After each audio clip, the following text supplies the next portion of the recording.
welcome to Connected, episode 514. That's an intro. This episode is brought to you by Ecamm and Squarespace and 1Password Extended Access Management and Zojo. I am annual chairman Mike, who doesn't remember how to introduce the show, and I am joined by Federico Matici. Hi, Federico. Yeah. I'll have what you're having today. Yes. Hi. You good over there, buddy? Everything okay? I'm really tired. I have my Sleep Plus score today was 0. Oh no. Is that even possible? Yeah. It is. It's not good. It's not good. And I recorded a 1 hour 20-minute podcast.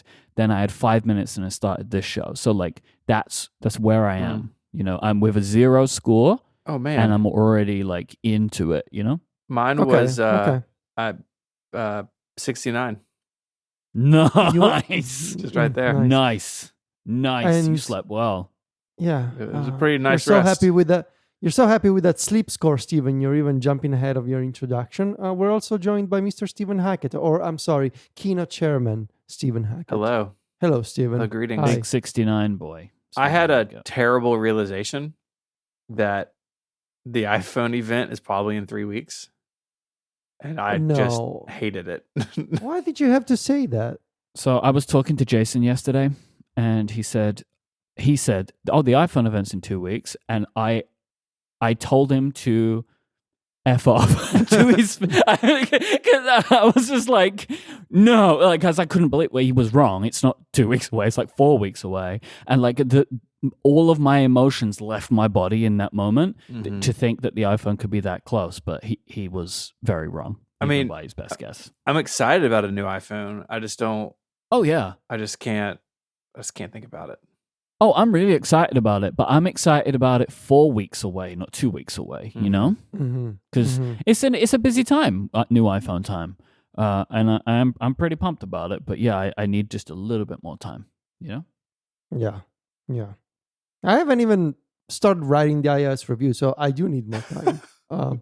It'll get done. It'll get Oh, done. boy. It'll happen. You It'll just happen. get Oh, an LLM to write it for you. That's a great idea. That's where it's Some going to end people up do that. anyways. You know, just This help is- it out early. Yeah, writing tools. Yeah, that's what I'm gonna Circle use. of Do you want me life. to, do you want me to ask Mm. ChatGPT to write it for you? I can try, sure. So I want to do some Performer Month follow-up. Please. Steven's bought another one. Of course. So currently this is weekly. You're buying one a week when you said you wouldn't buy any. I think the initial conversation me and you had about this, I asked you if you were going to buy any Performers and you said no. And we're 2 weeks into Performer Month and you've bought at least 2 Performers that I'm aware of. At least 2 Have you Sure. bought more? aware of. I didn't know the 637 CD Money Edition existed. And so when I came Steven. across one, I had to do it. Look, what I said would It has a happen money happened. sticker on it. Great. Which is the last time you did this, you bought every color of iMac. And I am worried where you're trending Look. towards. That was 13 computers, and a lot of those were donated.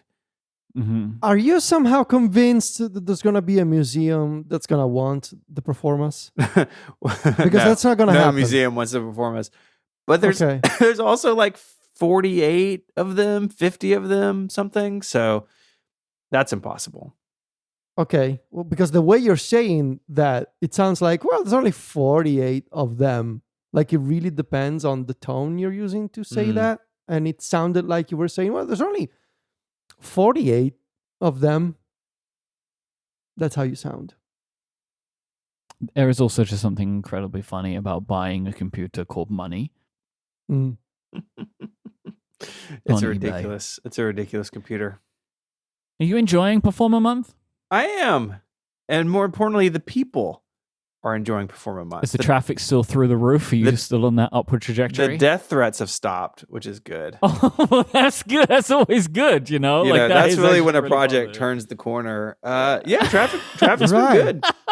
Traffic's good. Traffic's been good. Traffic is good. Mm-hmm. You love it. You love to see it. Love to see it.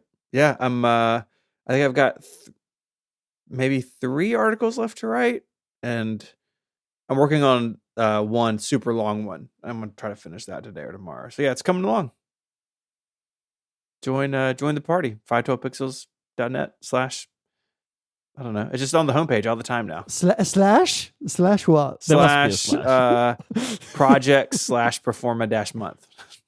Are you being Okay. serious? Yeah, I have a Performa month. You page. don't have a better domain. What is your? Why don't you like domains? We have this problem all the time where I'm like getconnectedpro.co and you're like relay.fm/connected/join. The like the super catchy problem- URL. The problem with your vanity URLs is that they don't work over HTTPS.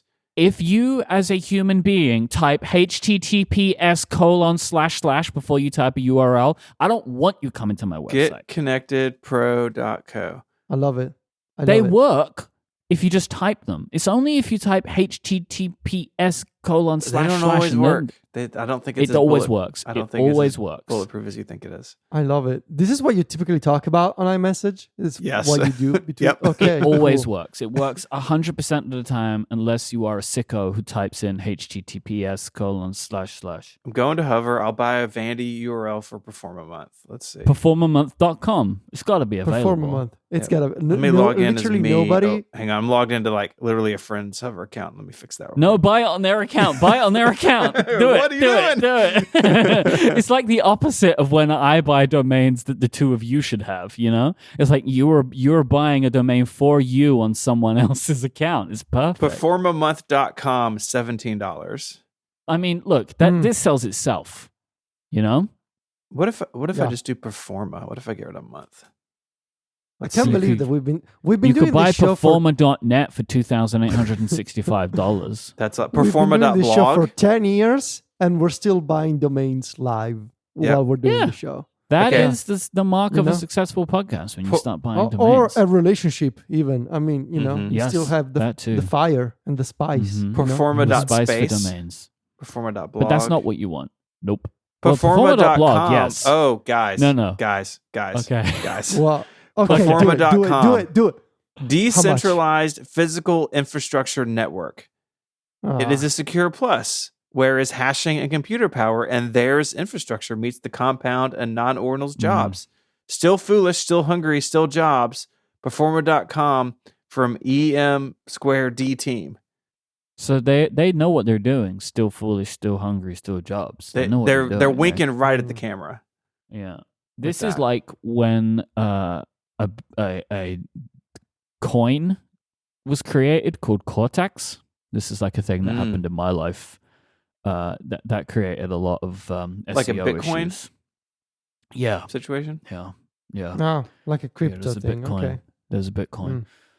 So there is often lost people who find themselves to the Cortex podcast looking for Bitcoin tips, and they don't get them. You should get Performa.blog. That's what you should get. Well, I'm in the checkout now for performamonth.com, but maybe that's too. Oh, you boring. should buy Performa.blog. That's what Okay. you should buy. I'm gonna back I think. out of this. It's on sale for $4.99. That's good. That's a very good. and I'm not good gonna deal, renew it. you know? So, Yeah. Wait, there's not gonna be a Performa month every year. oh man, it's one and done, baby. So this is gonna It's the be most- like the 1 month in the arc of human history when this ever happened. Yeah, Damn, that's sad. I can't Like, take. that. Hmm. Oh man, that hit me hard. Like this month and then it's done. And it's That's how done life is, forever. man. It's a vapor. I don't You know, like it. it's- I We're don't here like one it. day. I don't like it. Next day we're gone. Mm-mm. iOS 18.1 Beta 2 is available now, and it rolls in the 18.0 Beta 5 changes that we spoke about. So, like Yes. Photos app changing and stuff like that, and it gets the Thanos mode in Safari. I don't understand how, but Federico has been able to try Apple Intelligence now. Yeah. Now it just works via the basic method of setting your language and region to English United States. They got rid of the like very deep system level stuff. Region check. I mean, Do you think that was intentional? yes, because I mean, Okay. you must want as many users as possible trying this now, and Yeah, You but know, like, as long is it as long legal? as you say, Is it well, legal? but as long as you say, well, your region is United States, the language is English, you know, we don't know where people go with their devices. I mean, Mhm. is it going to be legal in September? Who knows? But for now, I have been able to try Apple Intelligence. I put back 18.1 on my iPhone and on the iPad. It's, I would say there's a couple of nice things, but it's mostly underwhelming. So this is like the notes that I've been saving for the past couple of days. I can very much confirm that I don't think I'm ever going to use writing tools. I appreciate how it's a sort of feature that's been built system wide everywhere, even though it kind of works. It's a little bit janky in apps like Obsidian. When you try to do the proofreading in Obsidian, and it tells you that you got to change the whole document. I don't think, and it must be. It's either. I mean, I wouldn't be surprised if it's like an Obsidian bug because they're doing some, weird things with their cross-platform engine or whatever. Yeah, I doubt Obsidian is using the pure stock text No. engine. Yeah, exactly. I can't imagine that they're doing Exactly. that. You know, it's running Android on iOS somehow. But no, more like sort of high level, conceptually speaking. Like I don't think I'm ever gonna use writing tools because writing is my job, and I just prefer to have a human editor looking at my stuff, Yep. or just me coming up with words. So I don't think I'm the target user for writing tools at all.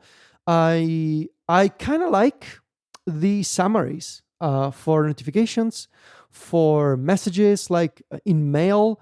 How it summarizes the body of an email and you can see the summary in the main inbox. That's been convenient. Something that they've added in beta 2 in mail is you got when you open an email you have the summarize button. Yeah. For newsletters now, it pops up a pop-up that says summarize is not intended for this type of content. Would you still like to use it? And you say yes. I don't know why they've done that. I don't know why they've done that, but they've done that. Interesting. I hadn't noticed that. Yeah, I think so far the summarization has been my favorite feature. Like today, for example, I got a couple of texts from John. By the way, I was just able to summarize a newsletter, so that seems to be kind of hit or miss. Yeah, interesting. I liked seeing the summaries for John. Like John sent me like a couple long messages and I got a summary on the lock screen. That was cool. Nice. I think so far my favorite feature of all is type to Siri with a big asterisk, which is Siri still dumb as ever. I don't think, like, if you ask me, without even looking, like, don't look at the screen, just judge Siri by its responses, I wouldn't been able to tell you that this is a smarter Siri powered by AI. Because I don't think it is, right? This don't version think, isn't anything except, like, you can stumble over your words. Like, there's nothing. Like, it's not me, right? It's just they've only changed the look of it. Yeah. But it doesn't seem to be any smarter than before, especially at keeping context between multiple requests. Yeah. Yeah, that stuff's just not in the beta yet.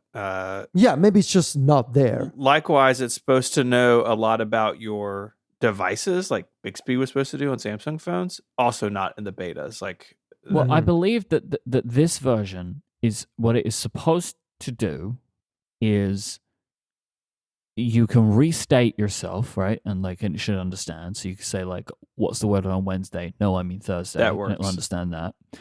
It's also you're supposed to be able to say, like, me and Jason both had the same example. Where is Stephen? He tells me where Stephen is. What's the weather like? It should understand that, but it's from all of my testing, it is not understanding that. But this version currently should be able to do that. But things like personal context and, like Stephen was saying, and the app control, none of that is in here yet. No, but it's not even coming this year, I don't think. Yeah, I just go back to what I've said before. They should not change the Siri UI until they have all those features. Mm-hmm. That said, I do like Type to Siri because I There's a couple of things that I really like using Siri for. That is like checking my schedule, creating reminders, that sort of playing music. And with Type to Siri, I get to save time because typically, like, I would use Siri, but what if it's like 1 a.m. or 2 a.m. and Silvia is sleeping? And so I want to save time with interactions on my phone, but I can't speak because there's a person next to me sleeping. So I've created, this is sort of my teachy hack for you today. I've created some text expansions for like common syntax that I use Siri for. So for example, and you can do this like in settings, general keyboard text replacements. I created one that is like the letter like RRR. So I just need to type the R key on my keyboard 3 times, and it expands into remind me to. So like I can quickly create a reminder with Type to Siri just by doing that. Or like I created SSS, same ideal. It expands into show me my schedule today. So things like this I think are really convenient with Siri. Especially if you create like this little sort of macros with text Good replacements. That's something that I think I'm going to use a lot. Otherwise, I mean, so far, except writing tools, there's no image playground. Not that I'm ever going to use it. There's no custom emoji. It's just writing tools, Siri UI, Type to Siri, and summaries in notifications and mail. So mostly underwhelming. And I think we're obviously going to talk about Google in a few minutes. It's obviously very early, and they are, compared to other tech companies, I think it's pretty clear that they are very much behind. Something I find so funny when you're using iMessage and someone sends you a message and the system wants to recommend my response. Yeah. They're terrible. 100% of the time. They don't sound like me at all. And most of the time are things that I would never say. And like, I'm convinced that there is nothing new going on in that system. It's the same QuickType system that has always been, but now they just make it look fancy because they're trying to find stuff to put in the system to be like, hey, it's AI. But it's like, AI. It doesn't feel like that has gotten literally any better. Like, for example, something with me and my mom, every single day, my mom asks me multiple times because I love my mom, but this is just how she is. She's like, how are you? How are you? She'll just send me this multiple times a day. And pretty much all the time, I'll say like, yeah, everything's good. How are you? So this is essentially, I answer the same way every day. Every time I get that message from my mom, it gives an answer that is not the answer that I use. Now, I feel like the computer should have an idea about what's going on here, and it never does. And so, I just find it to be very strange. One thing that is in the beta that I think is pretty cool is the photo memory stuff. So you can have it build a custom memory within photos. And that's actually pretty sweet. Sunday's MPU, which is not out now, but will be out in a couple of days. The whole episode is about Apple Intelligence, and we talked a good bit about that. But in short, you can have it, you basically prompt it to put a memory together, and it takes a minute, but it puts something together for you. And it's nice because the previous versions of this feature were kind of limited in what it would consider memory worthy, and now you can just make your own. And so it's buried in there, but it's a nice addition. Yeah, I agree. This episode of Connected is brought to you by Ecamm. Ecamm Live is the leading video production and live streaming studio built for the Mac. It does all aspects of video, not just live streaming, so it's perfect for simplifying a bunch of your workflows. It's easy to get started quickly, but powerful enough that you can create just about anything with video, and you can do it all with the Ecamm app. I love how broad this application is, that you can do live streaming, recording, podcasting, presenting, all of that in one place. You're not stringing a bunch of different tools together and hope compatibility doesn't change between them. It's all under one roof. Even includes support for multiple cameras and screen sharing, and a live camera switcher lets you direct the show in real time. Stand out from the crowd with high quality video. Add logos, titles, lower thirds, and graphics. Share your screen, drop in video clips, bring on interview guests, use a green screen, and so much more. Ecamm for Zoom is now available for everyone on the pro level plan, which is super exciting. You can automatically send Ecamm Live's audio and video output into a Zoom meeting, Zoom webinar, or event. And you can add up to 8 Zoom participants as camera sources in your broadcast or recording. So it works both ways. Plus, you can automatically create individual participant audio and video recordings and add Zoom chat messages to your broadcast or recording as text overlays. Ecamm members are entrepreneurs, marketing professionals, podcasters. Hey, that's me. Educators, musicians, church leaders, bloggers, and content creators of all kinds. Get 1 month free today at ecamm.com/connected using the code CONNECTED. That's Ecamm, ECAMM, ecamm.com/connected for 1 month of Ecamm Live for free. Go there now to check it out. Our thanks to Ecamm for the support of the show. Mike, we talked about Apple Watches for kids, and we heard from some people, right? What those people say? So I have 2 pieces of follow-up that I thought were interesting. They're coming from different sides of the experience. So an anonymous user wrote in and said, I'm 14 years old, and I've had a cellular Apple Watch for 3 years. It does almost everything I want it to. Contacting parents, looking things up, playing podcasts, and more. The only things that it can't do are play games, take photos, and listen to Spotify, though I believe you can probably use Apple Music. Mm-hmm. I don't feel like I'm missing out on too much that is important, nor do I feel the pressure to get a real phone. So I really like this. I also felt bad about myself because this 14-year-old feels better adjusted than me. I also feel bad because this 14-year-old is listening to us, like in general. That's just good for them. This is good for their development, I'm sure, yeah. Is it? Yeah. Yep. Okay. Yep. Okay. Yeah, we're helping the youth. We are. We are leading the next Okay. generation over here, yeah. Okay, that's good. That's good for us. Okay. I mean, we have been doing this for long enough now that we are starting to get those comments, right? I know we spoke about this after WWDC. Well, for me, like 23 or whatever. Mm-hmm. And I think, Stephen, you had it then and had it in 24 as well, where like people were like, hey, I've been listening to you since high school. And oh, This person, Oh. this 14-year-old person was 3 when we started podcasting together. Yeah. 3. so, we're raising them right is what I'm saying. Yeah, I mean, really, if humanity survives the next 150 years, it's because of us. why did we never consider starting a cult? Or I- family you know- together.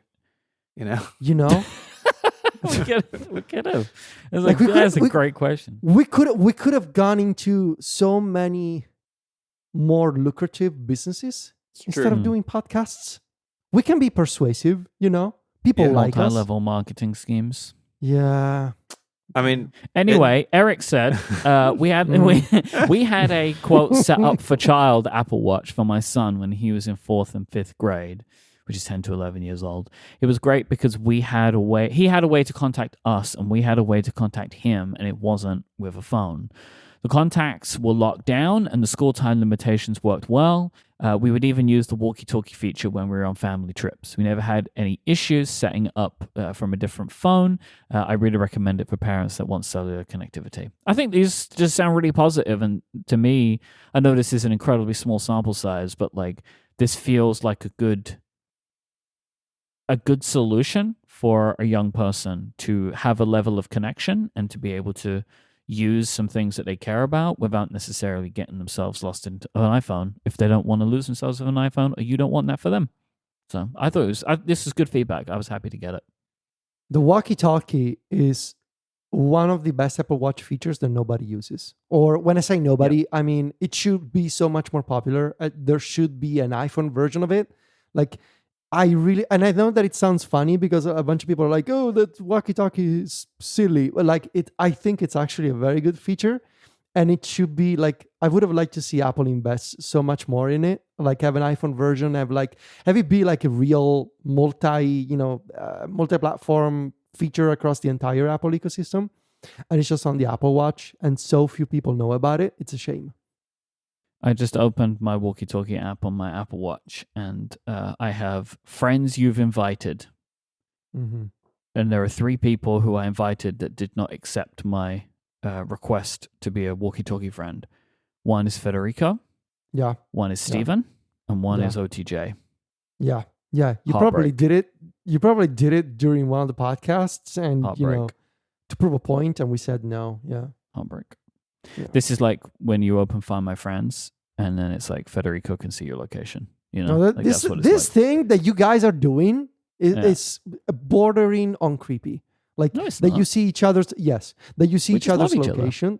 No, why do you need to see if I'm like at the supermarket or I'm at home? I don't need to, but I just like to feel connected to you. That sounds like a guy who's going out committing crimes at night. know? exactly. Yeah, Here's the better question. Why don't you want me to know where you are? You know what I mean?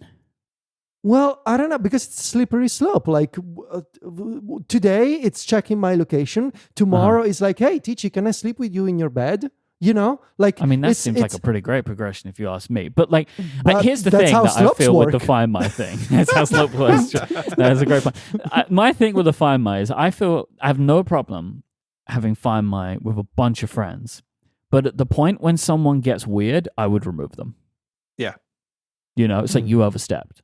But like, I think it's fine. But I also will say I respect that you don't want it. But hey, you have the ability, Federico, whenever you want to see where I am. And I'm happy for you to have that information about me. I never do because I feel But you bad can. checking. I just But I I want don't I just want want you to to. know you have the opportunity to do it. You know, if you don't want to see want where to. I am, I- just open Find My, you can see No, where no, thank you, but I never do. I actually never do. But you Oh. can. I just want you to know that you can see where I am whenever you want. Do you guys want to know where John is? John Voorhees is right now? Let's Yeah, look. tell me where John Yes. is right now. I Where will is he? say, if I'm at home and John is at home, we're 512 miles apart. That's kind of nice. I bet you like Hmm. that, don't you? On brand.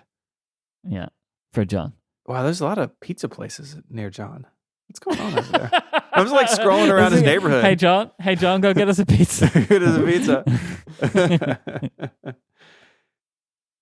Happy anniversaries, everybody. Hey. It's the week. Happy Happy anniversary. anniversary. It's the week of anniversaries. August 11th, 2014, Mike and I published a letter announcing this here very podcast network. And Mhm. Mm. that's on 512 Pixels now for everybody to read. On August 12th, 2020, No, Greengate was fixed no, in no, iOS no. 13.6.1.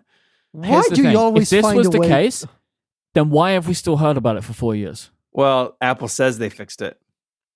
Ah, okay. So there's a conspiracy. Always. Why do you right. know this? Because it's on my calendar every year. My God. Like my personal work calendar. Some people just need to do more work, you know, rather than have things like this in their calendar. Maybe. And then that's why I couldn't be on the Vision Pro call the other day. I was celebrating Greengate. Yeah, fixed. you were too busy celebrating. I like to honor the holiday privately, as they say. Uh, And then August 18th, 2014. So that'll be this weekend. 10 years since we actually launched the network. So we announced it a week in advance, launched it the next week. Mike and I will be hosting a special episode of what is normally our members only podcast called Backstage, but we are going to publish it in the Departures feed for everybody. It's a little tradition well. that we do kind of an annual Q&A. And so look for that early next week. this is also 10 Years of Connected is on Sunday too, because we published the first episode of all And- of those shows on the same day. 10 years of Connected. Yep. I Mm. definitely remembered. Yep. So that is, we're hitting that too, which is incredible to think about. Do we feel like have we learned anything in this past 10 years? Are we better people than when we started? Are we worse people? Are we same people? You know? Do we feel like have we made significant progress as human beings in this past decade? I think so. I think so. Yeah. Yeah. I mean, we're not worse people, that's No. for sure. No, I feel much more put together. And Yeah.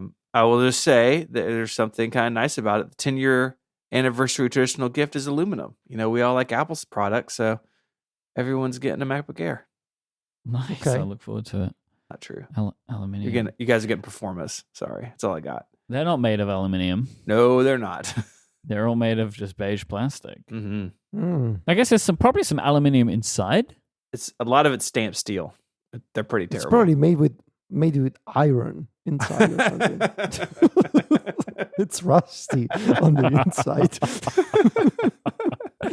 that beige polycarbonate or whatever plastic is made out of, it was really bad at rust. It just like the oxidization would just get in there. What is that plastic? Do you know what it is? Like the plastic bodies of those machines? I don't. Like what is the actual plastic? I'm not a plasticologist. I expect a post before the end of Performer Month on what the plastic Here we are. is. Dr. Drang, come to Memphis. Help me test this stuff. We'll do Someone's got to know. I mean, aren't all plastics like some kind of polycarbonate or something? Like, isn't that the generic term for it? Polycarbonate, I believe, is a type of plastic. It is a type. Okay. See, Yeah. we can still learn new stuff after 10 years. Yeah, but I don't know. I'm just making this up. But Okay. I believe it is a type of, but I don't think it is the only thing that someone would consider plastic anyway. I look forward to all the plastic follow-up we're going to get.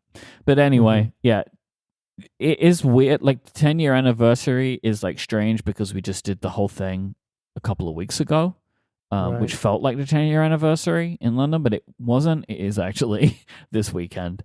So yeah. Thank you to everybody who's listened to this podcast for 10 years. Even if you came in the middle, we appreciate you, and we'll do this for at least another 10 years.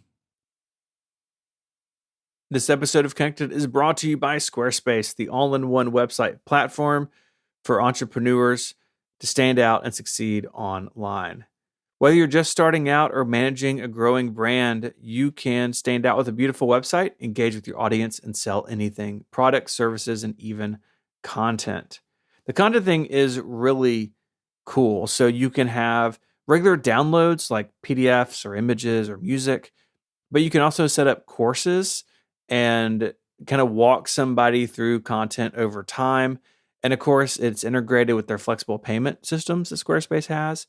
So you can accept credit cards, PayPal, and Apple Pay, but you can also offer customers the option to buy now and pay later with Afterpay and ClearPay. I love building atop Squarespace because it is not only easy to get started, but it's easy to maintain. A lot of websites kind of break down over time as you're adding new things, and maybe you need to go in and change content, and the page has some weirdness you forgot about 2 years ago, last time you were in there. And Squarespace just takes care of all that for you. So it's really easy to keep a website updated over time and growing and changing with your business. Head on over to squarespace.com/connected to save 10% off your first purchase of a website or domain. That's squarespace.com/connected. When you decide to sign up, you'll get 10% off your first purchase and show your support for this, your favorite podcast. Our thanks to Squarespace for their support of Connected and all of Relay. So, switching gears here, I wanted to talk about a specific category of app that I think is going to be popular over the upcoming year. For sure, we have two examples now that are available in test flight. I'm referring to the upcoming versions of the new version of Reader by Silvio Rizzi and Project Tapestry by the Icon Factory. Now, we've covered both apps before. The Icon Factory, if I'm not mistaken, did a crowdfunding campaign for Tapestry, which is now in test flight. I believe they're also going to make a Mac version because they reached their crowdfunding milestone during the campaign. Both apps are trying to solve a well, here's the thing. I don't know if they're trying to solve a problem or if they're coming up with a solution for a problem that we didn't know existed. I don't even know if the problem exists in the first place, but they are coming up with an approach. That's the thing. They're coming up with an approach. And the idea is to unify web timelines from different services, from different content providers into a single interface. And this is something that's been on my mind for the past week or so, because first of all, I really wanted to finally try these apps.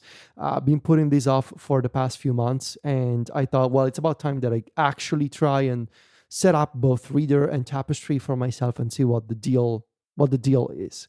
And then and in doing this, it all started because of an actual problem that I have that I want to discuss with you guys. And then more broadly, I also want to talk about this concept. So the problem that I had was that I realized not by using screen time, just by something that I realized myself, that I am wasting way too much time in the official apps, and this is important, the official apps for Reddit and YouTube.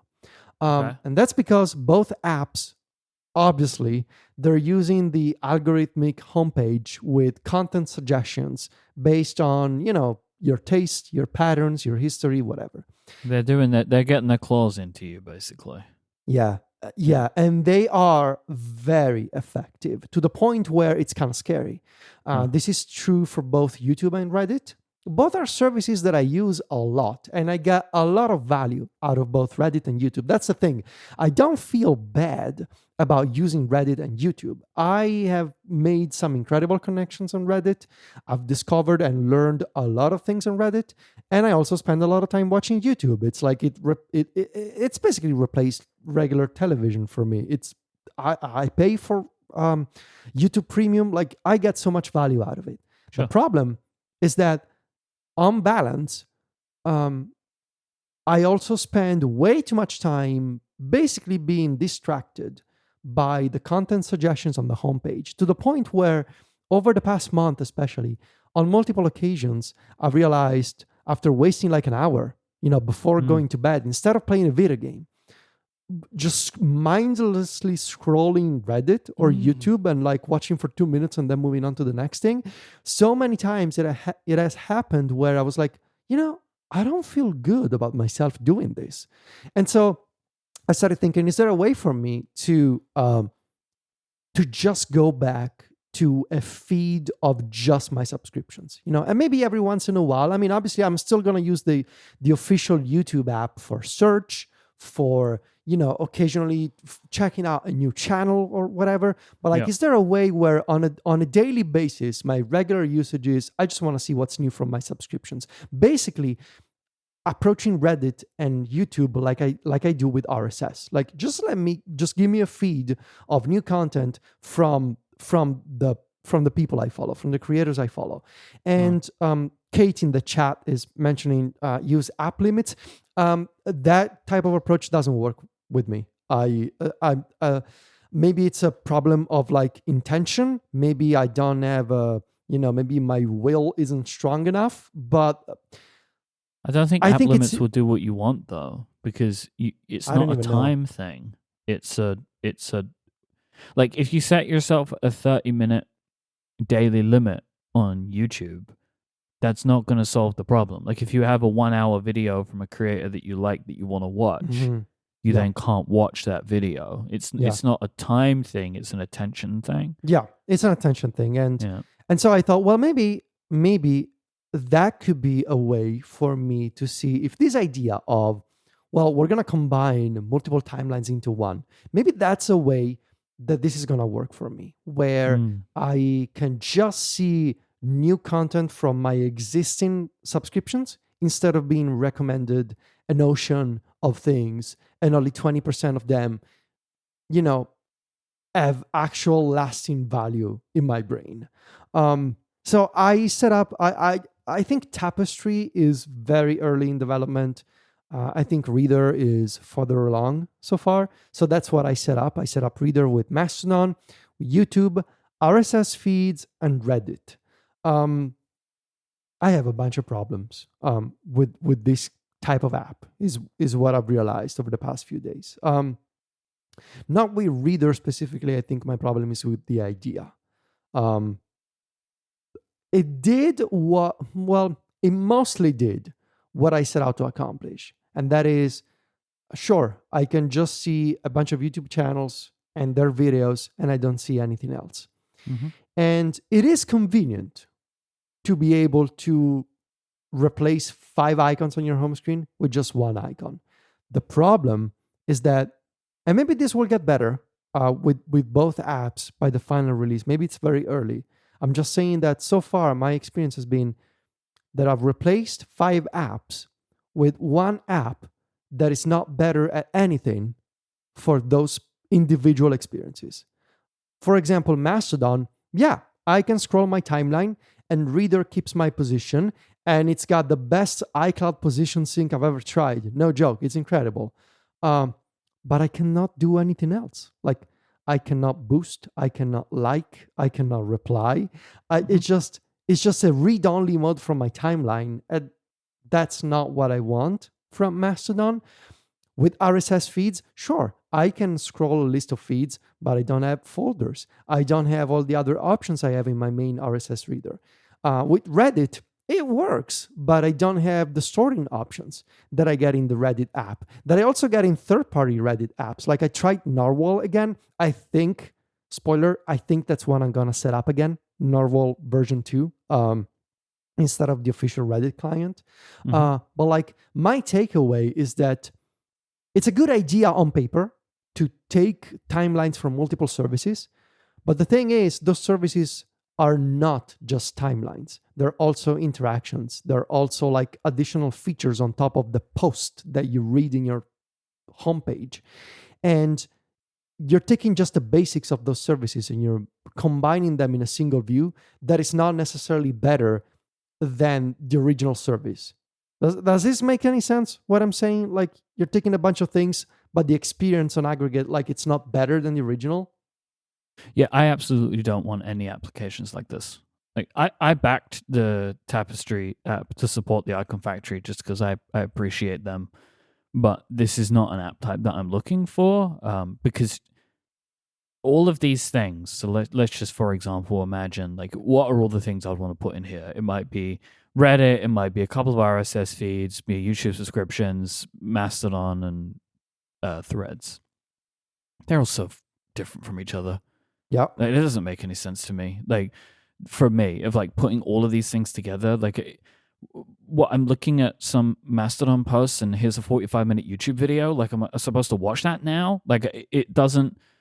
This stuff, it doesn't match with like, for me, I go to an app because I want to get the content that the app provides. Like, I start at the app level and then go into the content that's there, not like show me any possible medium of content and I will just consume that content. Like, that doesn't make sense to me.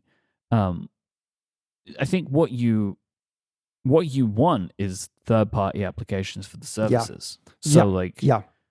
I was going to recommend Narwhal to you. Like, that was when I was more of a Reddit user, that was the app that I used, and I liked it specifically because you could turn off the front page. Like, you just, I never saw the front page of Reddit. I only saw the subreddits that I cared about. And I would assume, like, what about an app like, what is it, Play? Is it yes, Marcus that's exactly what I put on my home screen. Yeah, like, so then you can kind of maybe have more customization over YouTube. Like, that feels like more for me. Like, people that want these kinds of apps, great, but like, I don't. This just doesn't make sense to me. I wouldn't even want to see, really. Like, I don't want to see my Mastodon posts and my Threads posts in the same app even, because to me, I treat them so differently. Like, Threads and Mastodon are very different experiences for me. Like, with Threads, it's algorithmic, and that I kind of want that. Like, I find interesting things on Threads, and Mastodon is where I'm actually keeping up with people and I want to read everything. So, like, even they're different for me. I feel like, and maybe 6 months from now, we'll do a follow-up and I'll say I was wrong. I just needed to wait a little bit more. For development on these apps to be further along. But right now, it feels to me like, and I'm going to try to find the right words for what I'm about to say. It feels like this idea, it all started with, oh, hey, ActivityPub is neat, and we have interoperability between services. And my impression is that starting from that foundation, it got a little out of hand, to the point where, like, well, why don't we also roll in YouTube? And why don't we also roll in Reddit? Like, I think maybe going back to the original idea of it's just ActivityPub, instead of like, let's combine wildly different sources into one UI.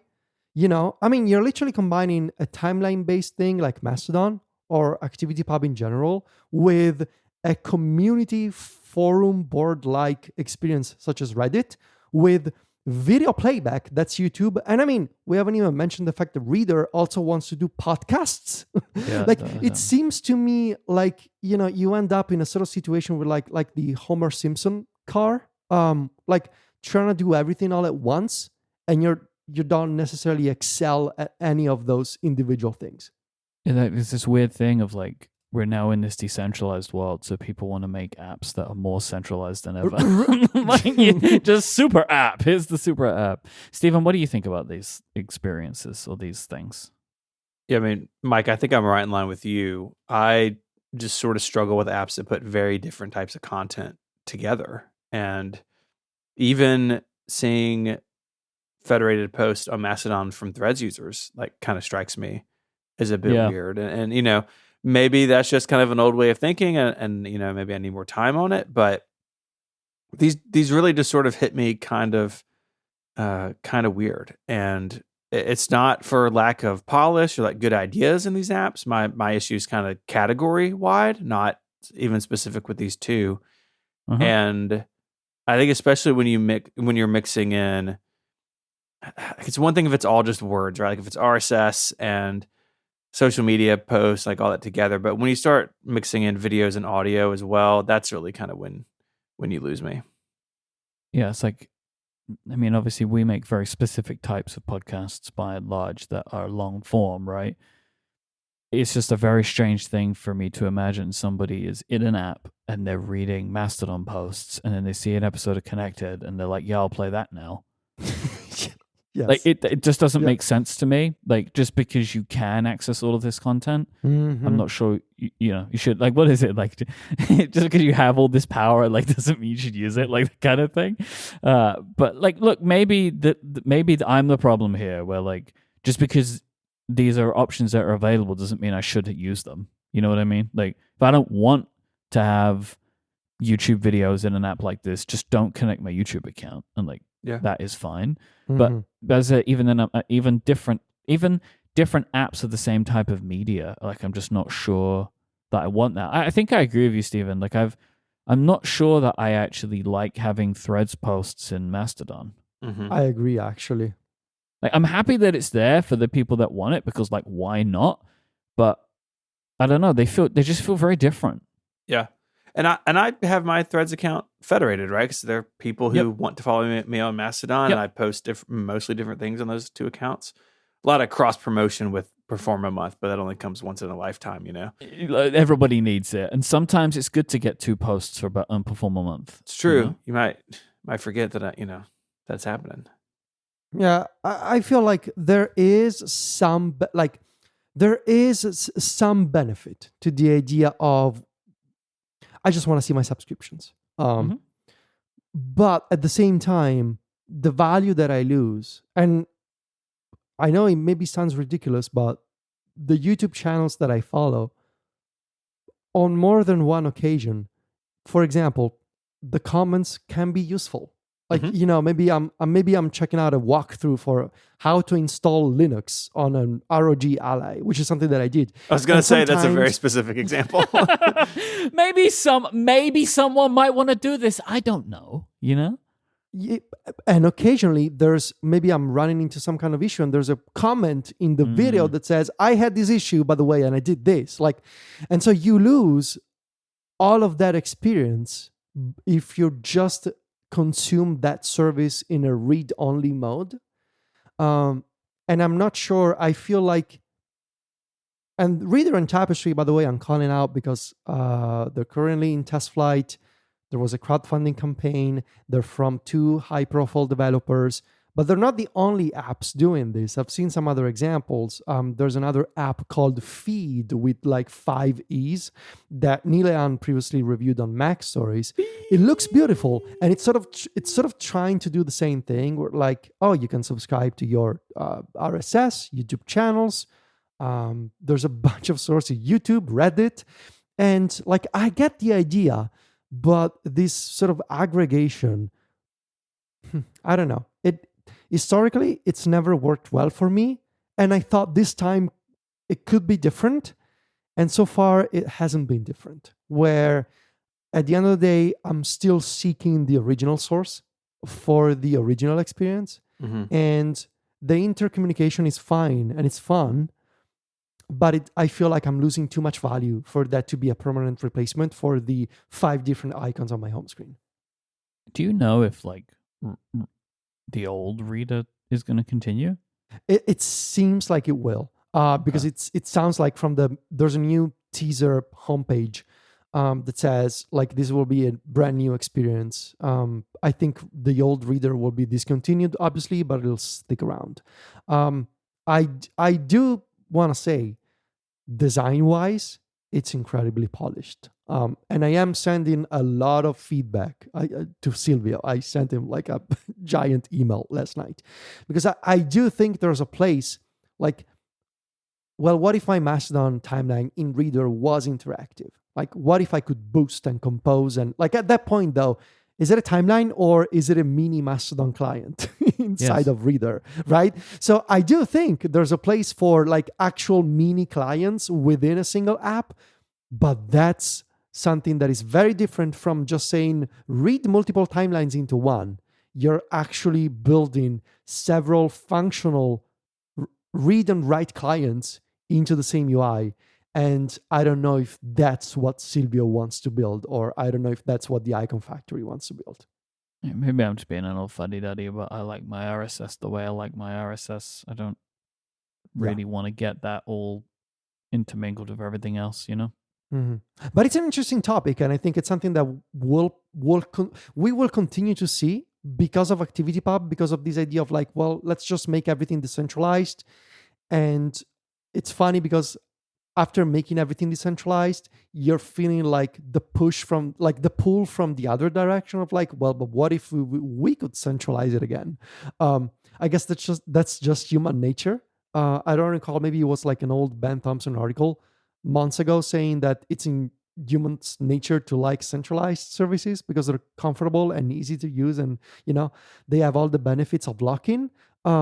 I think it's funny that it's happening now, but maybe there's a world in which multiple decentralized services can retain all of the benefits and all of the features even in a centralized UI. Maybe that's possible. So far, I'm not convinced, but maybe it will be possible.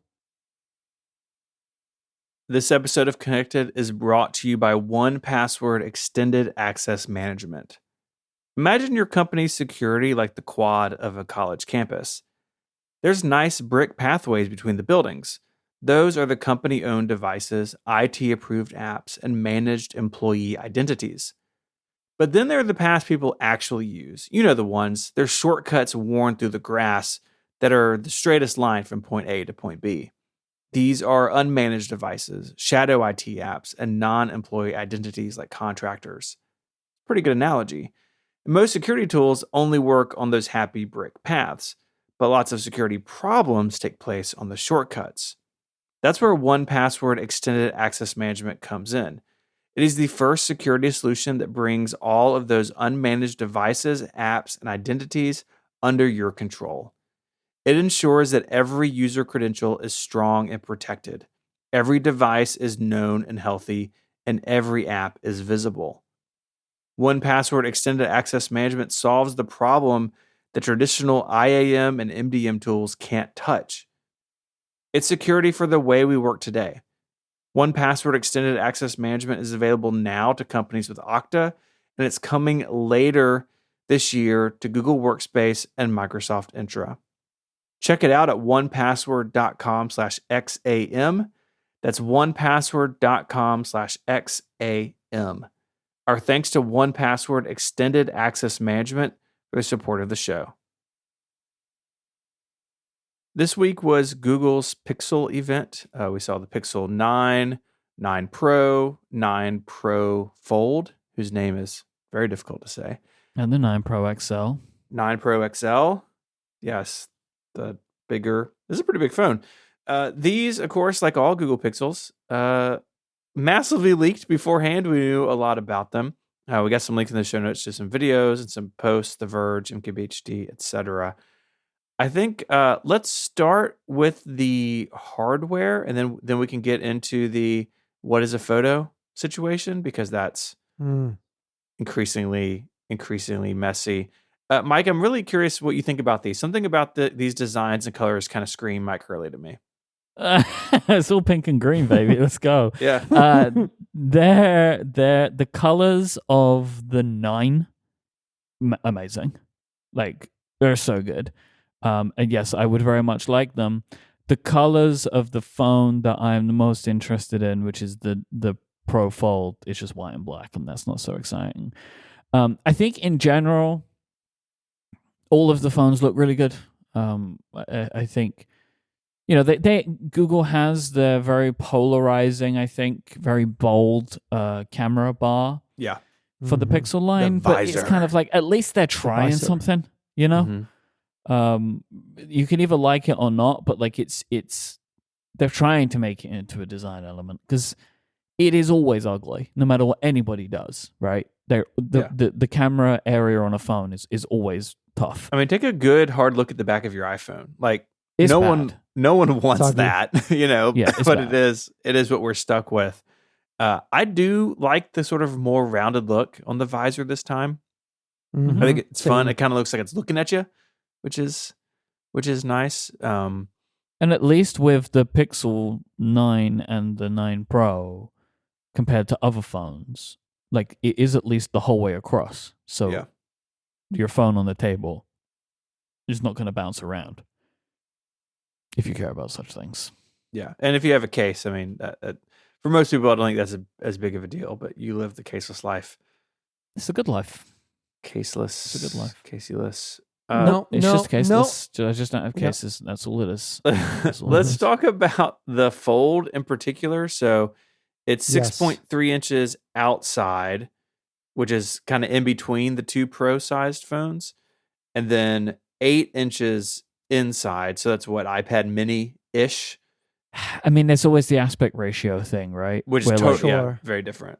8 inches Very is the different. size of an iPad Mini, but this is squarer, so it's not like physically bigger than an iPad Mini. Like, that's Yeah. always Yeah. really complicated. Math. But it's a tablet inside. Mm-hmm. I think this is of the best looking of these types of Yes. devices. Yeah. Yes. I think Samsung has done a good job over time, and I think they've refined the design of the Z Fold a lot. But they're still, I think, pushing up towards this is like a phone on the front, like a regular phone on the front. The OnePlus Open, which I know is a phone that Federico has lusted over for a while, I think, it is Yep. also Oh, similar. I had it and I sold it. You did Yeah, I have used it, yes. Mhm. I did have it. Yeah. I loved it. And Great phone. Yes. that is similar in, like, it on the outside is more phone shaped. Uh-huh. And the previous Pixel Fold was yeah. what was called like passport size, where it was like Yeah, a it bit, was more squat. Like, it Yeah. was shorter, like, kind of funny looking, but actually very comfortable, it seems. but all of the people that have had hands on with it are saying that, like, the front just feels like a regular phone. It's super thin when it's opened. It looks kind of like iPad Pro thin Mhm. when it's open. So when you close the thing, it's thicker than a normal phone, but not by an incredible amount. So Yep. this looks like, on the face of it, from a hardware perspective, this looks to be about as good as you could make this product right now from, like, a usability perspective. That's how it looks from videos and from what other people are saying. Do you feel the same with that, Federico? I know that you have an similar intrigue to me with these types of devices. This device for me is the dream.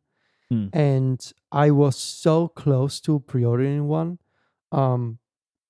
yesterday. The only thing that stopped me is basically how it went with the OnePlus Open, a device that I absolutely loved. And I think, and eventually maybe I have all of this in my notes.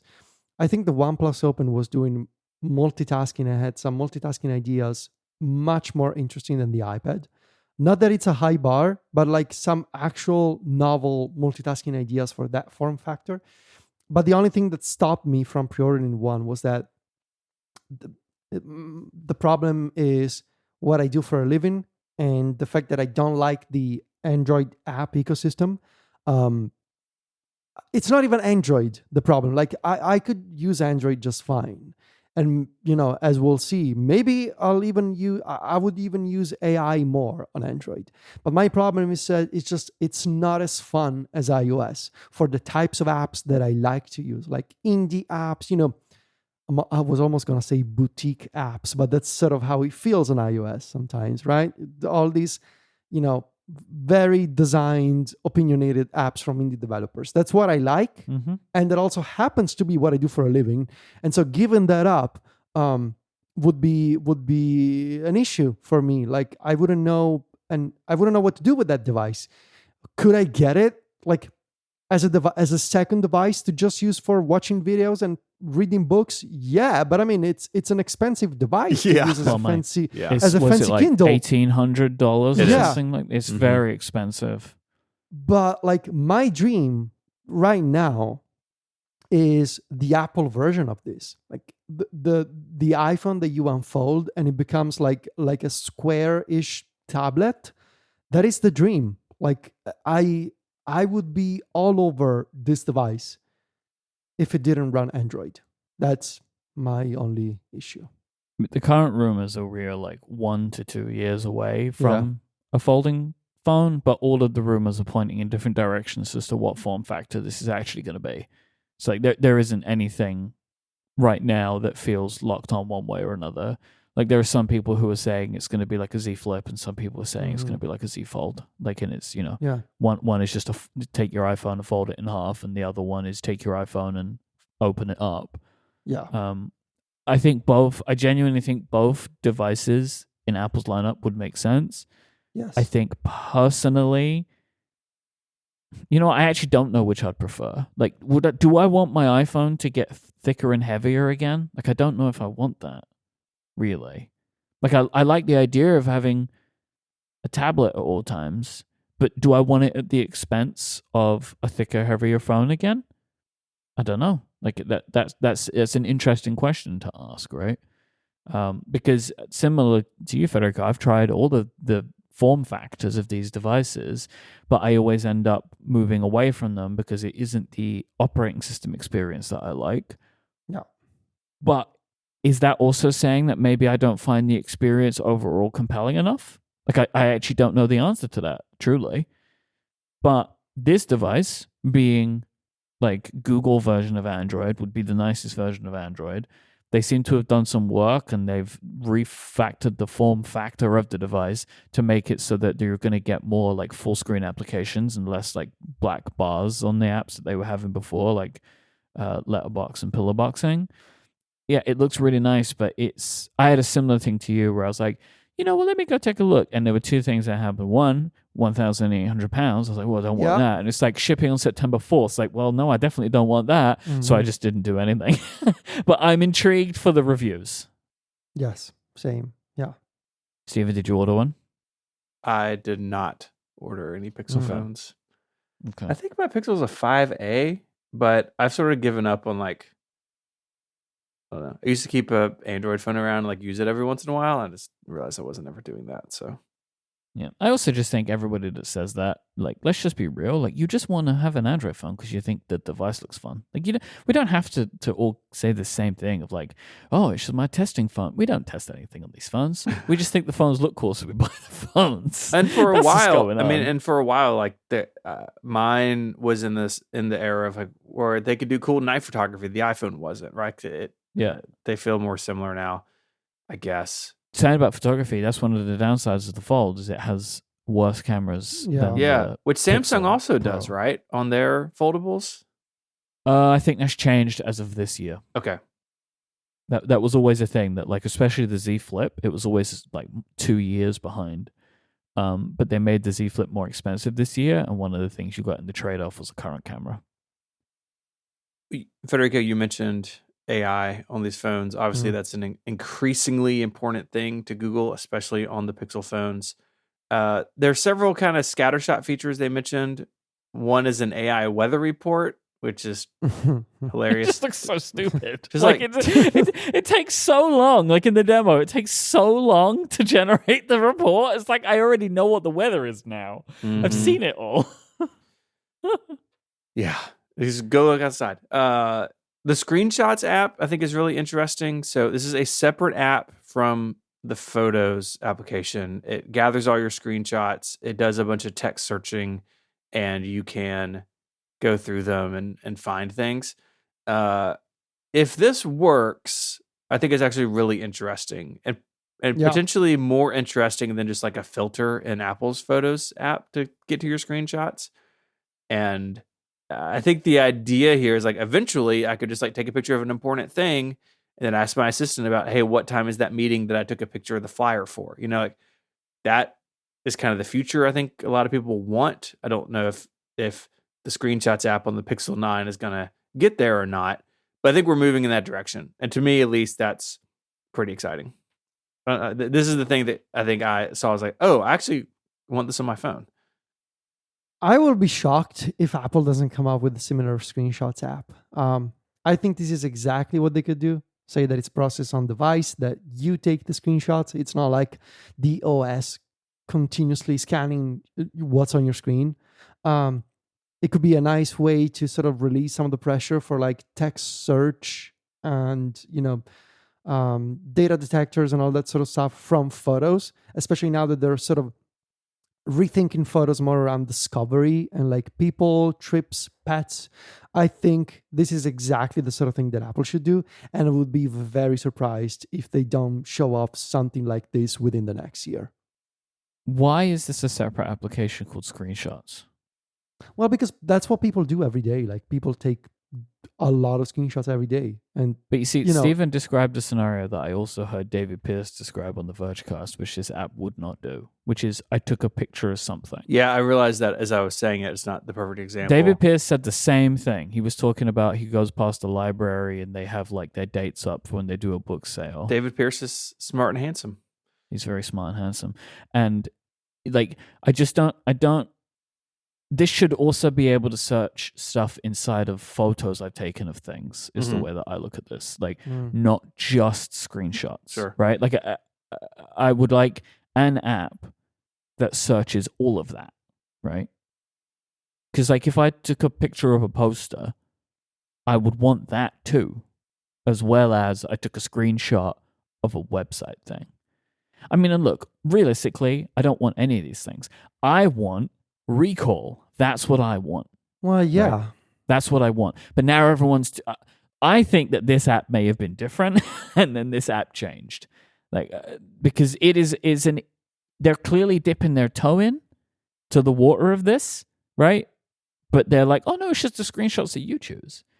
Like this is the first step towards Oh, you in think like it was 3 more- years time when they're the Gemini can just tell you everything you've ever seen on your. You think it was more like Windows until a month ago, and then they were like, nope. I think nope. that that's possible. I do think that's possible because this is an interesting thing, but it's still not solving the actual problem that people have. Like if you've made this application, you have addressed the idea, you have thought about and are addressing the idea of people are interested in things and they know they've seen them and they want that information later. Because for me to use the Screenshots app effectively, I have to know I want to take a screenshot of the thing that I might want to remember later. But that isn't how my brain works. That I will proactively know what I want to remember before I realize I need to remember it. Mm. Well, You know? that's why the dream. Oh, yeah, and I mean, the dream for me is, and I know this is gonna sound totally dystopian. And yes, I know there's an episode of Black Mirror about this, but the dream is like I'm just wearing the Apple glasses and I have a constant memory buffer without having to explicitly say, oh, like imagine the scenario like I'm at the supermarket and I don't recall if I have, I don't know, carrots or not in my fridge. And I'm like, imagine if I could just say, Siri, did I have carrots in my fridge? And I know privacy, storage, blah, blah, blah. But the idea is total recall without having to take a screenshot, without having to take a picture. That's on a, in a very distant timeline, the ideal. This is absolutely going to happen. But just everyone that's trying Is to do it so far is maybe doing it a little too early, or they need to be the sacrificial lambs. Sure. Mhm. for somebody else to come and do it. Like, just like fundamentally think about the fact that you can search every iMessage conversation you've ever had with someone. Like, that isn't necessarily what you assume when you're having those conversations. That, like, Right. everything you're saying now, you can get in 10 years' time. You can just search the text of that. That might if be you a want bad to. example because iMessage search doesn't work very well, but it's true. Let's say email then. Well, you so know? so Like, here's so I have a story of this just yesterday.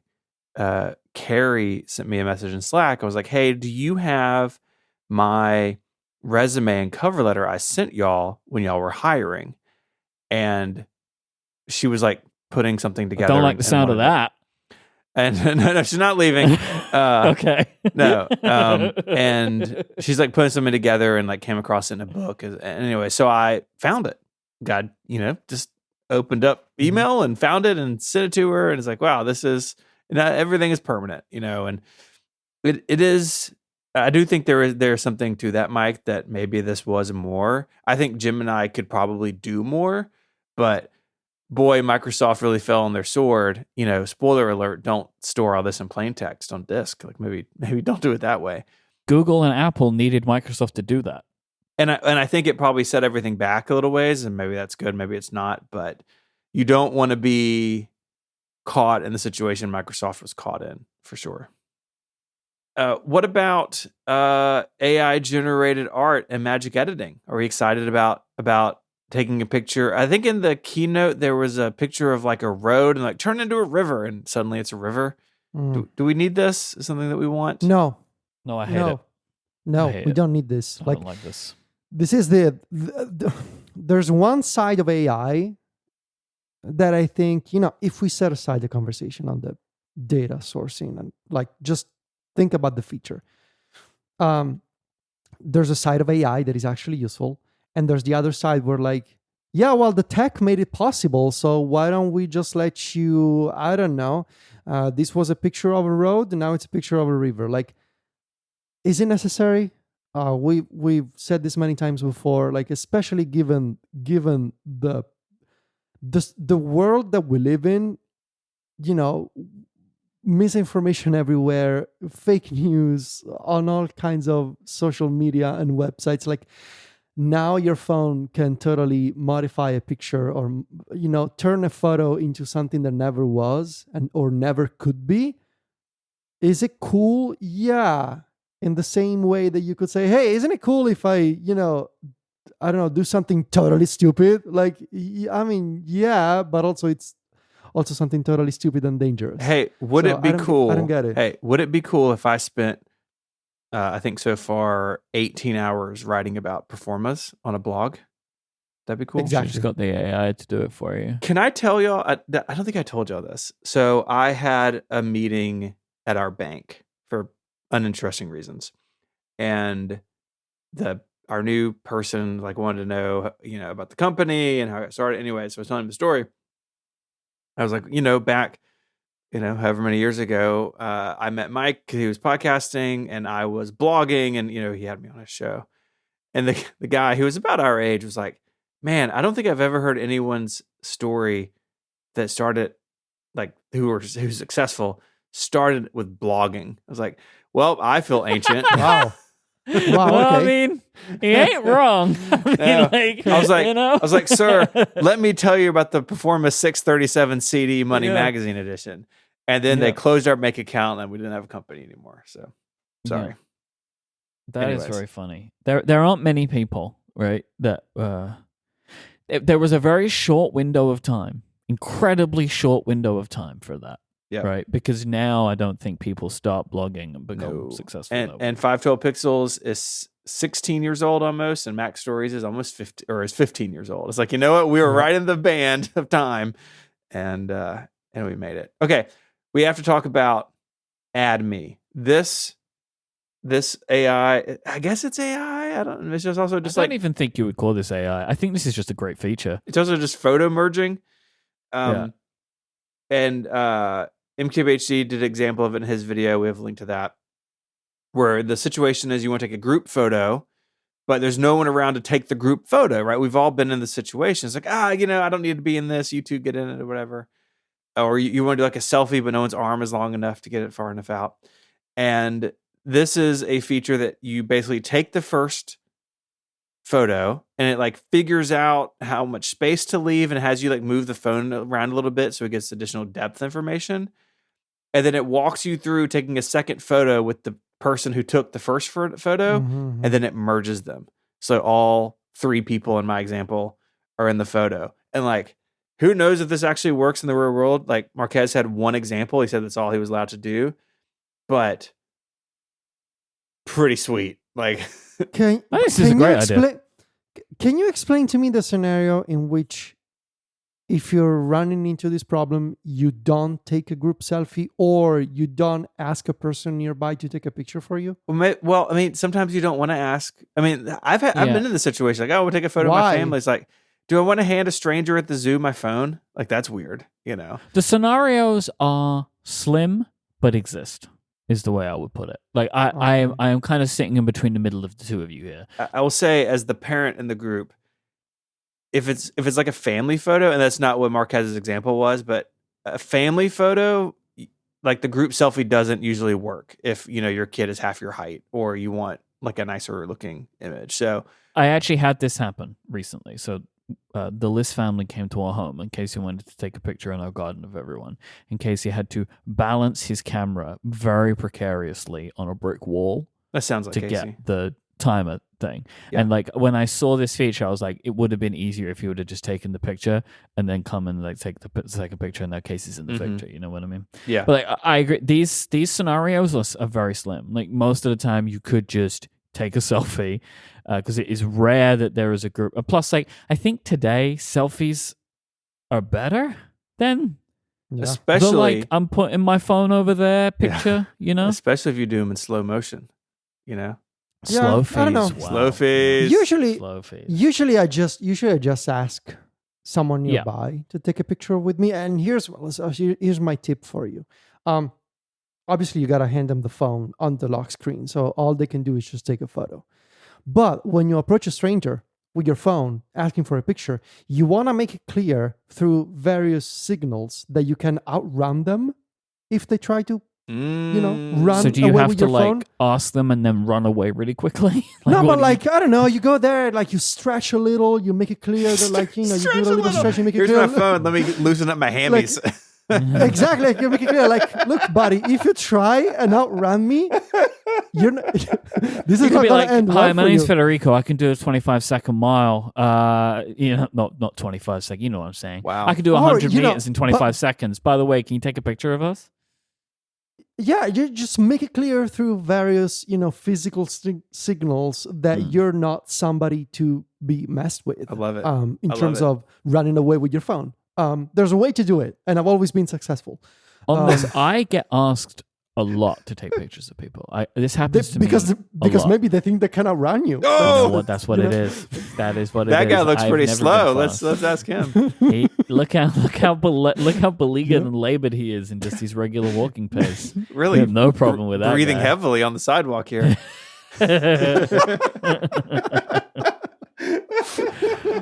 They also have something called Pixel Studio, which is Google's version of AI generated art on device. It looks terrible in its own terrible way. Like when I saw the examples of theirs, it's like I can now see why Apple's doing the things that they're doing in the way that they're doing them, but they all look bad because Google's is just straight up like we'll make whatever you want. Yeah. You know? And so it just looks like that. The way that AI art looks, you know? They're chasing Samsung on that. I think Samsung has been there, and Apple's taking a different approach, marginally. Actually, more than marginally. Apple's taking a very different approach, but I think all of it's gross. None of them are good. And then they have Gemini Live, which is their like have a conversation with the AI thing, which that's not just on Pixels. That's like if you pay for Gemini on Android right now, you're getting it, and it's coming to iOS too. And it looks interesting. Is it a? I want to ask this carefully because is talking to Gemini, is it as upsetting as the thing we talked about in the Pro Show last week, the Friend AI thing? Like I don't think so. Like, what's the vibe Google wants for talking to Gemini? Is it a friend or is it a tool? Friendly assistant. I think it's less.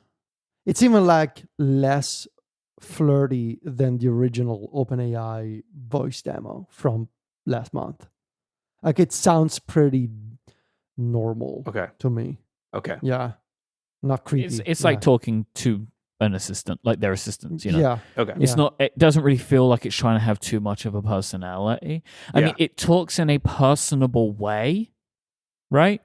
You know, like it's not being like super buttoned up and serious, but it's also not like you're so funny. You know, Yeah. like the Yeah. OpenAI one is Yeah, that Yeah. one or was in that demo. yeah, very upsetting. Okay, that makes me Yeah. feel better because I get weirded out talking to the machine.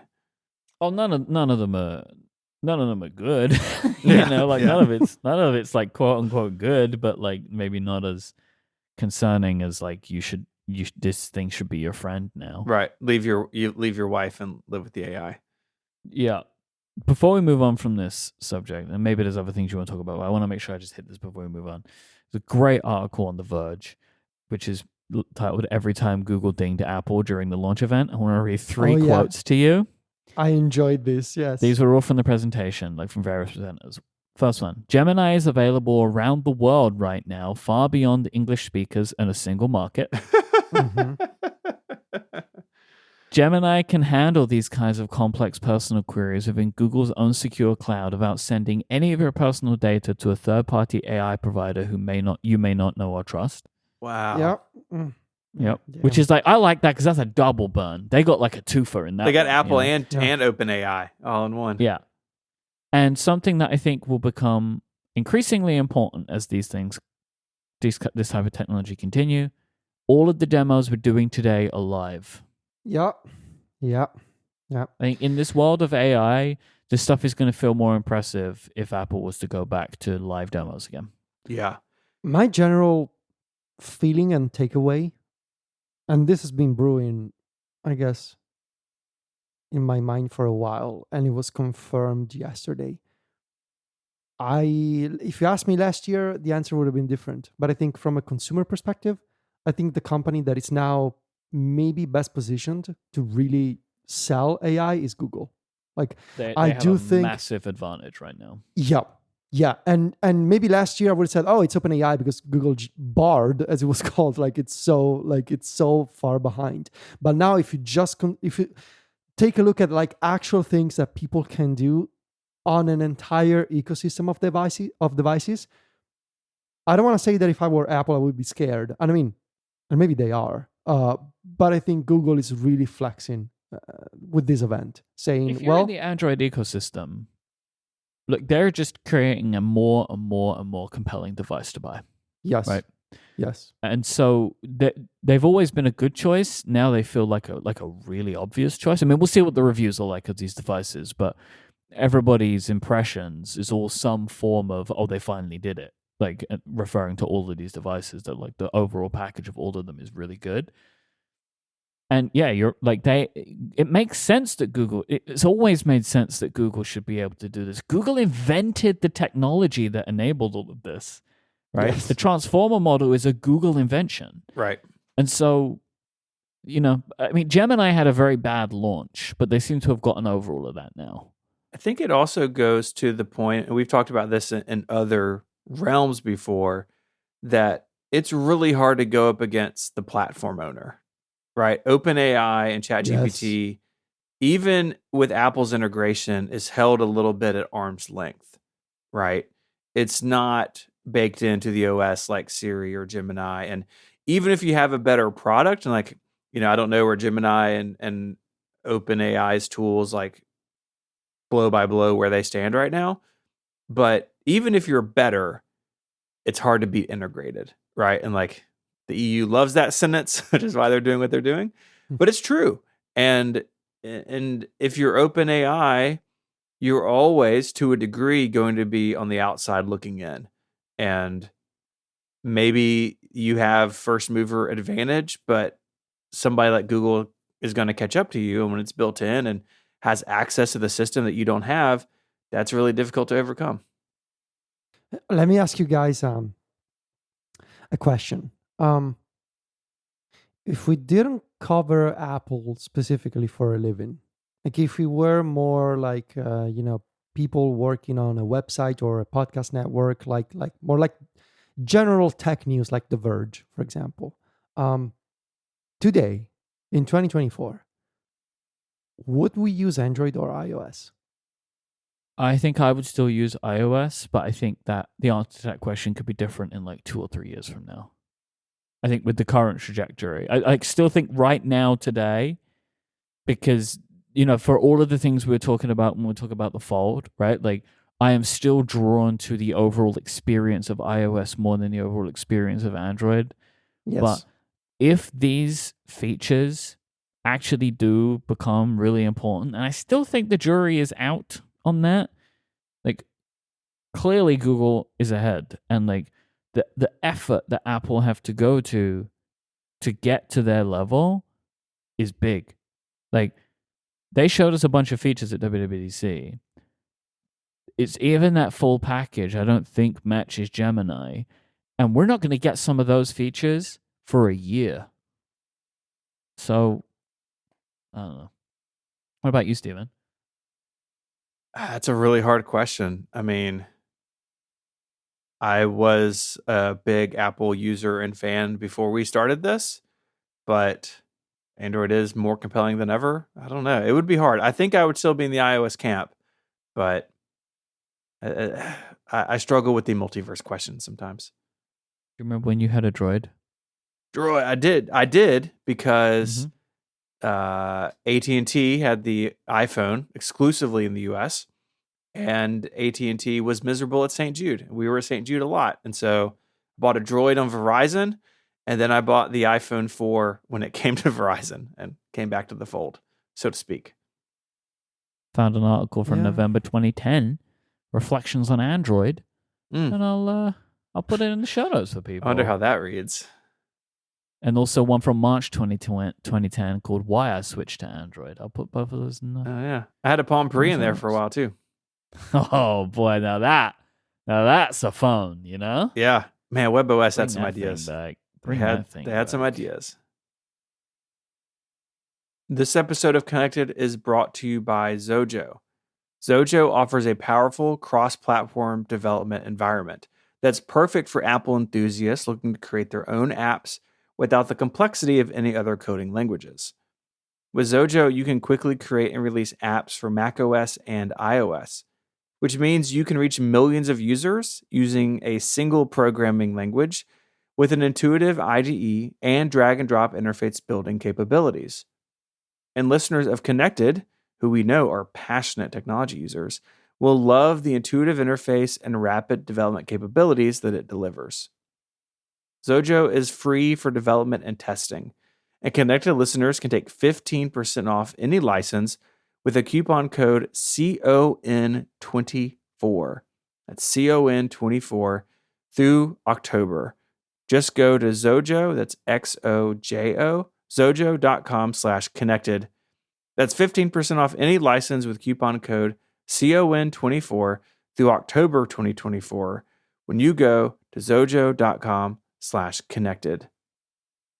Our thanks to Zojo for their support of the show and all of Relay. Let's talk about Patreon. I wanted to start with a disclosure. Ooh. Never really get to do this. That's fun. All of us work with Memberful, both from we use them as a provider for our membership platforms. We've also all had sponsorships from Memberful across various things. Memberful is owned by Patreon. All of this stuff that we're going to talk about is completely unaffected. Like none of the Apple stuff affects us in any way because it's all to do with iOS apps. But I just want to mention that. Like I feel like that's worth mentioning. The news is this has been going on for a while, but is kind of like as of a couple of days ago, really kind of broken ground is that like Apple essentially is going to Patreon and telling Patreon people that sign up in the iOS app to become patrons of any creator, we want our 30% of those signups. Now, the important thing, and I do think it is important to actually make very clear what is and what is not happening, because people are understandably assuming the worst, the absolute possible worst of Apple in this scenario. I wonder how Apple ended up in that situation. Apple is not going to get 30% of existing payments. They're not going to get 30% of all Patreon payments. Apple wants 30% of all iOS signups, so people that sign up in the iOS app to become a patron of a creator from November onwards. Anybody who has signed up in the iOS app before November, Apple gets none of that money. It is for new signups from this November date onwards. I would love to know how Apple and Patreon got to that agreement. Yeah. And I will actually say, like, I think this is testament. Patreon have obviously put in a lot of hard work here. Yes. Because they have been able to get Apple to come to some kind of deal. Lots of people are throwing around this idea of like, Patreon should just say no, like whatever. Like this is clearly a deal Apple and Patreon have come to together, which I'm sure has come. This is Patreon's response to a bunch of threats from Apple, is my expectation here. And this is the deal that Patreon feels like is maybe the best one for them to be in. So that's kind of the groundwork, which I think is important to establish. It's 30% of people that sign up for a Patreon in the iOS app only from November onwards. And Patreon is enabling it for creators to choose if they want their 30% to come out of the money that they set, or if they want to, in the iOS app, increase their amount by that 30% so they'll get the same amount of money, right? So if you say, my Patreon is $5 a month, if people sign up on the web or Android, they pay $5 a month. And if people sign up on iOS, they'll pay 30% more than that, whatever that ends up being. Mm-hmm. And so you as the creator get the same amount of money from every sign up, even though people would pay different amounts in different places. So that's kind of the groundwork. Mm-hmm. Get into your feelings. I have them. I mean, I make, I don't know, a large percentage of my income from members, direct support of my creative work, which I'm very thankful for. And we talked about this on Clockwise yesterday. This was my topic. And what I said then was like, Apple doesn't have any right, in my view, to step in between content creators and people who want to support them directly. And Shelley Brisbane responded with a really good point. It's like, isn't that also true of a bunch of stuff in third-party apps? Yeah, agreed. But this is the topic of today. So for me, I understand that, Patreon, by the letter of the law, was outside of the rules of the App Store for a long time. And they've talked about that for a long time. They previewed these changes a while back. Should not be surprised if you've been paying attention. And I guess to Apple's credit, they're doing what you said, Mike, moving forward in November, new signups only through the iOS app. But it is clear to me that Apple wanting a piece of every transaction that flows through their App Store payment system just makes less and less sense. And as someone, I get it, right? Like, we're content creators supported by our listeners, right? Like, we're the target demo for this, so it feels more personal to us. But I have a very hard time understanding why Apple has any right to that money. My personal feeling is that it's disgusting, honestly. That's how I feel. I think over the past 16 years of the App Store, some of us, maybe including me at some point, we deluded ourselves into thinking that it was fair to give up 30% of revenue because of the services that Apple provides you with. And in this case for Patreon, I think it's it's especially evil to ask for 30% when all you're doing is provide the binary of the app that is distributed through the App Store. Yeah. When effectively all the work is being put in by the creators and by Patreon providing the infrastructure.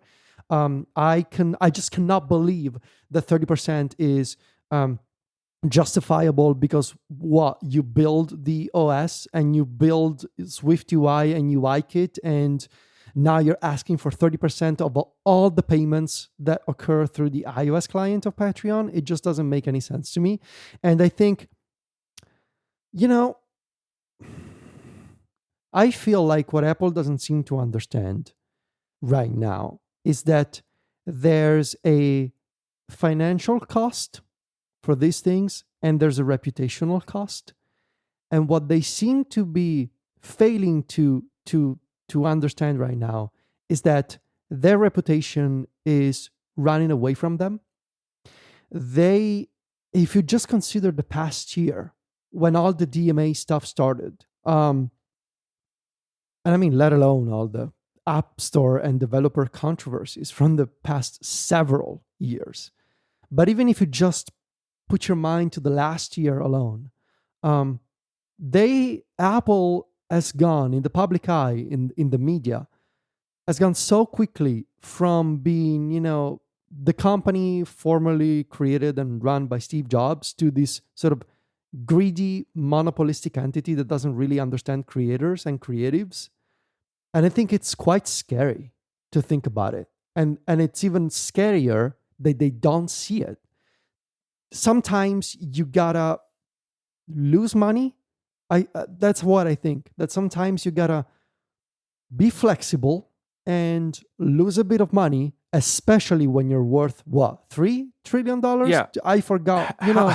How much money are they going to pull in from Patreon? How much? I don't know. I have no idea. What is it like? Seriously, what is it worth? 1 billion? 2 billion? When you're worth, how many billions is a trillion? Like 1,000 or so? Like, I don't even know. It's so much money. It's ridiculous. Sometimes you gotta be flexible and, be welcoming and reduce your commission so that you can gain in reputation. Especially now that your reputation is at risk because of what you're doing with AI, because of what you're doing in the European Union, trying your best to squeeze every last cent out of regulation as much as you can, because of what you've done with the crash ad with the iPad Pro. Like, the fact that they don't understand what people in the creative field have started thinking about them is concerning. And to be so out of touch right now, to say, well, people on Patreon, who cares? They gotta start paying up. I don't know. It seems antithetical to what Apple stands for, and it seems like a very silly business decision given the current climate in 2024. I don't understand what right Apple believes they have for any of this money. Like, to go back to what you mentioned, Stephen, what Shelley's response of like, it's the same for developers. It's not the same for developers. Developers get something from Apple, right? I don't believe that it is worth the 30%, but it's worth something, right? They get access to the platform, access to the App Store, no cost for distribution. It's all handled by Apple. And it also, if you want to put a price to the SDK and to the IP, you can do that. Right. So there is an exchange. A YouTuber has no relationship with Apple at all for their work. Like, so Apple want 30% of that. They can ask Patreon for money, right? If they want to. And Patreon and Apple can work out 30% of what Patreon takes from creators, which I think is about 8%, which is incredible when you think about it, right?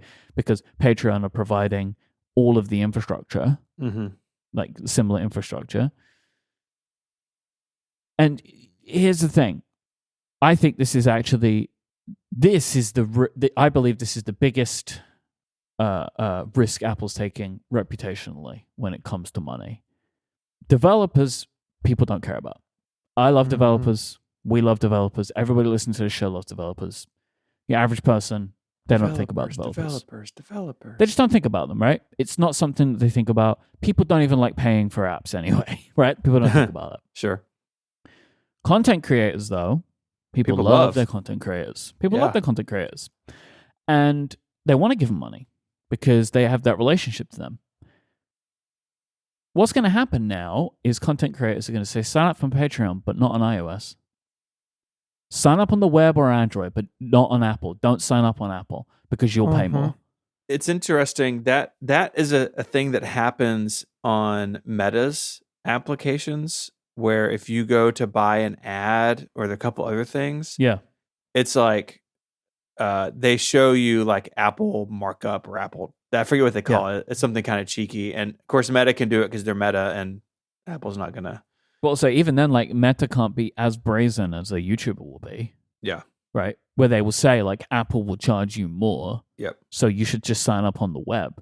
And, like, they are happy, and, like, surely someone's thought about this, right? At Apple. They're happy to take that risk when they're starting at $0, right?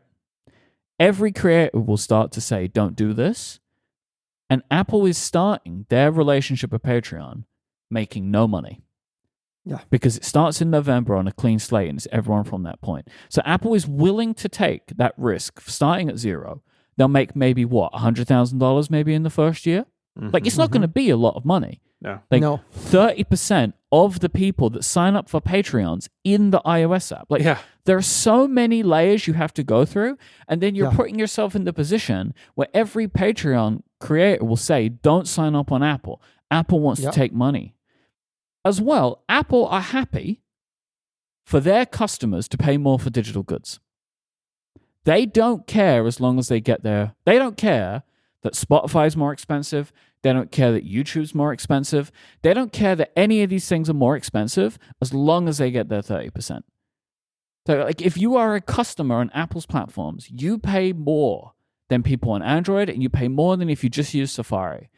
Apple does not care. It is perfectly fine for you to put 30% on top. They just don't care. They just want their money. And I think it is wild to me. Like, this is, I think, as bad as it has ever been with them for asking for the money.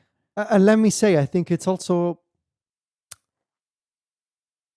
what I really dislike is the hypocrisy of saying that you love the environment, but also not blinking twice when it comes to charging people 30% more. I just cannot accept. How are you linking those two together? How does the environment get to 30%?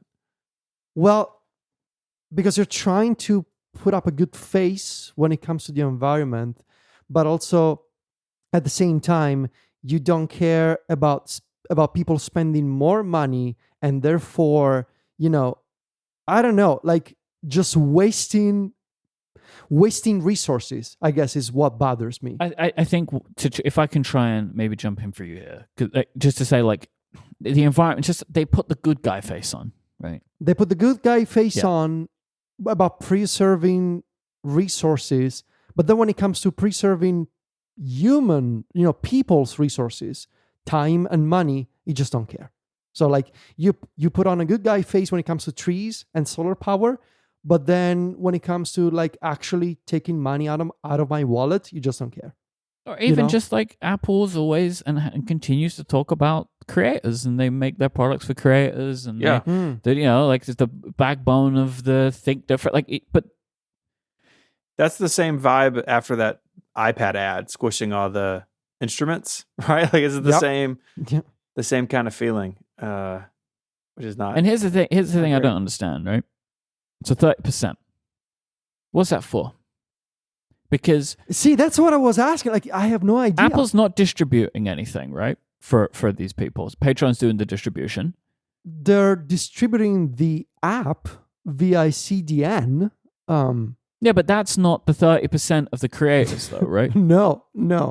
Because whenever Apple is pushed, right, they will say it's 3% for payment Sure. and then 27% for RIP and the use of our developer tools. I mean, that's a commission. Okay. But like that's what they say, right? That's how they break it Yeah. down. Well, it should be 3% then, shouldn't it? Because all the creators are using, the creators you're taking the money from, all they're using is the payment processing. Because everything else, Apple is not involved in at all. Now, again, Patreon makes an app, and Patreon makes money from the app. If Apple and Patreon want to work out a scenario where Apple takes 30% of what Patreon makes, then all right, what might happen is Patreon puts up their percentage to creators by 2%, but then that's only 2%. And then they can then pay off Apple out of the difference. But we're looking at 30%. And so like Patreon take 8%, now Apple want 30%. Incredible. It's incredible. Incredible. Why would you do this? You were doing this for $0. You're going to make $0 to start. It doesn't make any sense. And what's even more problematic is that I feel like there are going to be ripple effects and there are going to be consequences, because this idea that Apple is greedy and that Apple hates developers and that Apple hates creatives, it's out there now and it's growing stronger. Like, it's not a fluke. It's an idea that is, I think it's spreading. That's what memes do. That's what ideas do. And the ripple effects of that, because this is something that I feel internally, and I gotta believe that it's true for other people as well. I see these stories, and it makes me feel bad about giving more money to Apple with services, even though I like Apple Music, for example. Yeah. But it almost makes me feel like, just maybe out of spite or as a principle, maybe I should use Spotify because I don't want to give more money to Apple. And it's I think a scales problem, right? Like you can imagine you've got like the good side and the bad side, and you just keep adding things on the bad side. And then at what point is it not worth it anymore? And I'm still not at that point, even though I hate this. I'm still not at that point because the products and everything is so good, but you get closer and closer all the time, right? To the scales kind of tipping. To be fair though, like right now, I feel like it's the products and I want to put my emphasis here, the existing ecosystem that's saving them. Yeah. Because everything else, from policy to developer relations, and if you consider new ecosystem, because I mean, let's face it, the Vision Pro is not a success by any means. Like, it is not. And it doesn't have an ecosystem. And you got to believe that a part of the reason there is that because if you're a new developer today, would you just trust your entire career to Apple right now as a new developer with a new ecosystem? So what's saving them is the quality of the product from a hardware perspective, from a design perspective, and the strength of the existing ecosystems, the Mac, iOS, and to an extent, iPadOS. But I do believe that they have a problem, and they are not reacting to the problem. They're just making it worse. If I can jump back a second to the memes thing you were talking about and like people's opinions about Apple, I think the responses that I've been seeing a lot of people have to this is perfectly that, which is people saying, oh, well, they're doing this because of the thing that they might be losing their Google money. Like, that's just not correct. But it's interesting that people feel that way. But it's not correct. Here's the thing. It's not correct, but it feels correct. Exactly. That's what I mean. And that's the problem. And it's emblematic of where they are right now. I mean, the reason I say that is this thing with Patreon and Apple, it's been going on for a long time. Like, Patreon actually first spoke about this months and months and months ago, and that Google thing happened last week. But like the timing of these things have just come together, but it's still the same thing. It's emblematic of the fact that for some reason, Apple want all the money in the world. Like, I actually don't know what they are planning to do with it all, but they want all of it. That's what is true. But like, people are just like, that happened, so this has happened. And they draw that line because it is absolutely their trend right now. Because Yeah. we're talking constantly about this stuff. Yeah. How many more Patreons are they going to have to squeeze to make up the 20 billion? You know, like A lot of Patreons. look out! That's a lot of Patreons. Look out! Yeah. I mean, I think you're right. The fact that people jump to that is pretty damning in and of itself. And I just keep coming back to what I think Federico you said about the reputational damage they're doing to themselves is just it's breathtaking. Mhm. And for a company that, I mean, for a long time prided itself, and I think still does. I think generally Apple still prides itself in making tools for creatives. Like this is just the wrong move over and over, and no matter which way you look at it. There's just a team that has too much power. There is a team inside of Apple that has too much power. That's what this is. I was gonna say it's almost like there are two Apples within Apple. Yeah. And there's the one that we love that is making great products, that makes the new iPhone, that makes the designs, the dynamic island, that makes the Apple Pencil Pro. That's that builds AirPods. Like that's the Apple we love, and that's one of them. And the other one is the Apple that manages the second Apple, and that's the one doing all the damage. Unfortunately, yeah. John's been writing a lot about this over at Daring Fireball, and he had a piece on Tuesday arguing that creator platforms should be a special category in the App Store, which I think is a fascinating idea, right? They carved out reader apps, Netflix, whatever, etc., years ago. And he brings up Substack, which is a problematic example in many ways. I'm not going to touch any of those things.